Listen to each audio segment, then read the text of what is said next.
नहमदुहु व नुसल्ली अला रसूलिहिल करीम। दोस्तों, आज हम बात करेंगे अहले फ़लस्तीन के हवाले से कि किस तरीके से हमारे मुसलमान भाइयों पर जुल्म ढाया जा रहा है और हम खामोश तमाशाई बने ये सारा मंजर देख रहे हैं। और इसराइल ने किस तरह मुसलमानों पर जुल्म व बर्बरियत को कायम रखा हुआ है और उन पर आसमान से आग बरसाई जा रही है। दोस्तों, याद रखें, हज़रत सोबान रज़ी अल्लाह तआला अन्हु की एक रिवायत है। फरमाते हैं कि आप सल्लल्लाहु अलैहि वसल्लम ने इरशाद फरमाया कि अनकरीब दीगर कौमें तुम्हारे ऊपर इस तरह से टूट पड़ेंगी जिस तरह खाने वाले प्यालों पर टूट पड़ते हैं। तो कहने वाले ने कहा कि अल्लाह के रसूल सल्लल्लाहु अलैहि वसल्लम, क्या उस वक्त हम तादाद में बहुत थोड़े होंगे? तो आप सल्लल्लाहु अलैहि वसल्लम ने इरशाद फरमाया कि नहीं, उस वक्त तुम तादाद में बहुत ज़्यादा होगे, तुम सैलाब की झाग की मानिंद होगे, लेकिन अल्लाह ताला दुश्मन के दिलों से तुम्हारा खौफ निकाल देगा और तुम्हारे दिलों में अल्लाह ताला वहन को डाल देगा। तो कहने वाले ने कहा कि ये वहन क्या चीज़ है या रसूलल्लाह, इसकी वजाहत फरमाएं।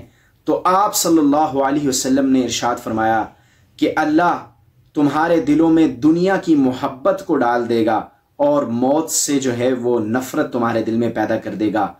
तो देखें, आज जो सूरत हाल हमारे सामने है दोस्तों, इस वक्त अहले फ़लस्तीन किस मुश्किल में हैं और मस्जिद अक्सा हमें पुकार रही है।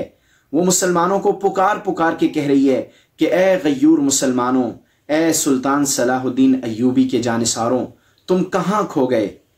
मुसलमान माएँ और बच्चे तुम्हें पुकार रहे हैं कि आओ हमारी मदद को, लेकिन इस वक्त मुसलमान अपनी ही दुनिया में मगन नजर आते हैं। पिछले कई रोज से इसराइल ने गजा का मुहासरा किया है और उन पर शदीद तरीन बमबारी कर रहा है। आज से पहले इतनी शदीद बमबारी गजा पर नहीं की गई जो क़यामत उन पर ढा रहा है। इन हालात में कई जो हैं अफराद जो हैं और मासूम बच्चे जो हैं वो शहीद हो चुके हैं, सैकड़ों की तादाद में शहीद हो चुके हैं और हज़ारों की तादाद में ज़ख्मी हैं। उनके मकानात तबाह हो चुके हैं और पानी का निज़ाम मुकम्मल तौर पर वहाँ पर ख़त्म हो चुका है, बिजली ख़त्म हो चुकी है, खाने पीने की अशिया उन तक नहीं पहुँच रही क्योंकि मुहासरा किया हुआ है। और वो मासूम बच्चे भूख के अंदर तड़प रहे हैं, प्यास के अंदर तड़प रहे हैं और खून में नहाए वो मासूम बच्चे हमारी तरफ देख रहे हैं और मुंतज़िर हैं कि कोई हमारी मदद को आएगा। लेकिन यहाँ अफसोस से कहना पड़ता है कि हम और हमारी पूरी कौम, बिलखसूस पाकिस्तानी कौम, जो इन दिनों क्रिकेट मैचेस की तरफ मुतवज्जे है और हमारे हुक्मरान खामोश तमाशाई बने बैठे हैं। लेकिन ये याद रखें कि कल रोज़ क़यामत हमने अल्लाह की अदालत में पेश होना है, हमने मरना है। हम अल्लाह की अदालत में क्या जवाब देंगे कि हम जिंदा थे और हमारे मुसलमान भाइयों पर जुल्म ढाया जा रहा था। मस्जिद अक्सा जो है हमें पुकार रही थी, लेकिन हम यूं ही खामोशी से बैठे अपनी दुनिया में मगन थे और अपनी ज़िंदगी को इंजॉय कर रहे थे और क्रिकेट मैचेस को देख रहे थे।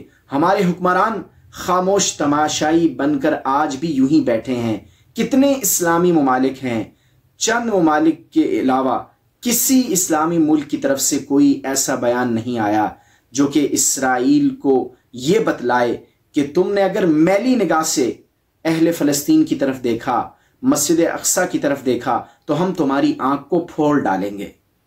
याद रखें दोस्तों, कहीं ऐसा ना हो कि ये वक्त हमारे ऊपर भी कल आ जाए। हम जिस स्टेज पर भी हैं, जो कुछ कर सकते हैं हमें करना चाहिए। हमारे हुक्मरान तो एक बुत की मानिंद खामोश होकर बैठे हैं। हालांकि वो चाहें तो वो अहले फ़लस्तीन की और फ़लस्तीन वालों की और बाकी जो इस्लामी ममालिक हैं वो सब के सब अगर चाहें तो इनकी मदद कर सकते हैं। लेकिन चूँकि हमारे ही हुक्मरान और हमारे ही जो इस्लामी ममालिक के बड़े हैं वो सब के सब आज ऐसे खामोश हो चुके हैं जैसे वो फ़लस्तीन वालों को जानते ही नहीं, जैसे उन्हें मस्जिद अक्सा का कोई तारुफ ही नहीं है। तो दोस्तों, ये वो वक्त है कि हमें अपने मुसलमान भाइयों के साथ खड़ा होना है, उनके लिए आवाज़ बुलंद करनी है। आज अक़वाम आलम में जितनी भी इंसानी हकूक की तंजीमें वो भी खामोश बैठी हैं और तमाशा देख रही हैं।